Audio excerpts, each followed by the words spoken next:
So one of the things I'm going to be thinking a lot about during the course of the Big Green Week is how we make the solutions to today's sustainability challenges much more compelling, more present in people's lives, more fun, more upbeat, more available, more part of the normal stuff of our lives, political lives, work lives, home lives, shopping lives, whatever lives you might have.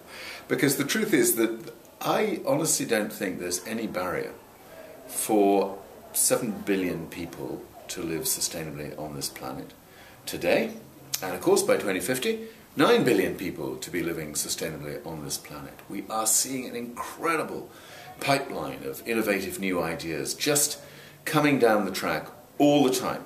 It's as if the starkness of the challenge that we face now, whether it's climate change or loss of biodiversity or continuing pollution problems, resource shortages, whatever it might be, it's as if the starkness of those combined challenges had suddenly triggered this human spirit, the genius of humankind. And what that means is we now have a sort of pent-up flow of new ideas beginning to emerge, which are absolutely brilliant.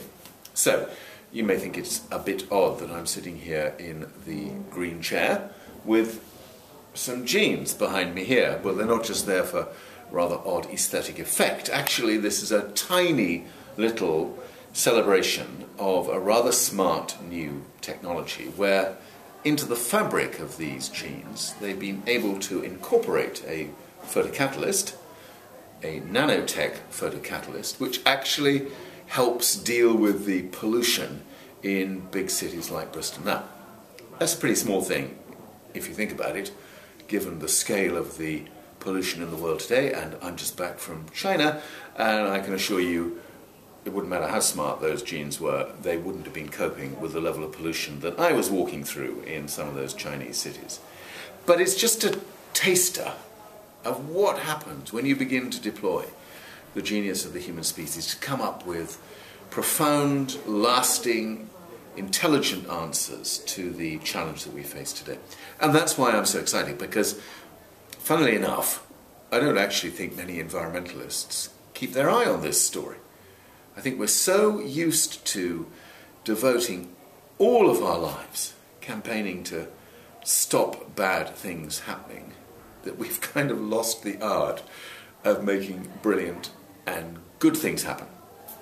And a lot of our speakers during the course of this week, I know, will be pressing exactly that button. Tim Smith, for instance, the founder of Eden, is a very close friend of mine, and he and I, for really the last decade, have been sharing this frustration that, as far as most people are concerned, green still means something downbeat, a bit dowdy, probably not quite for them. In fact, I was doing an interview on local radio, local BBC radio this morning, and that's exactly what my questioner said to me.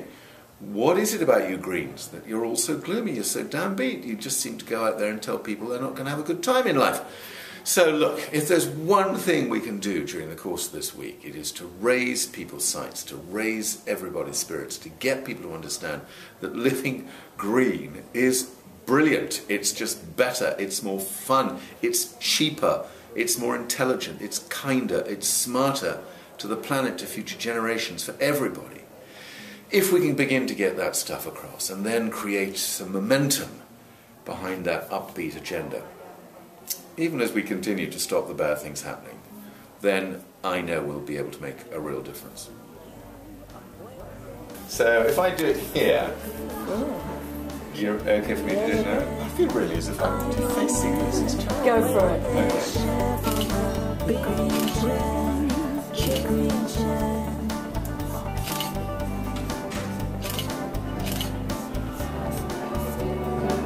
Yay! Excellent!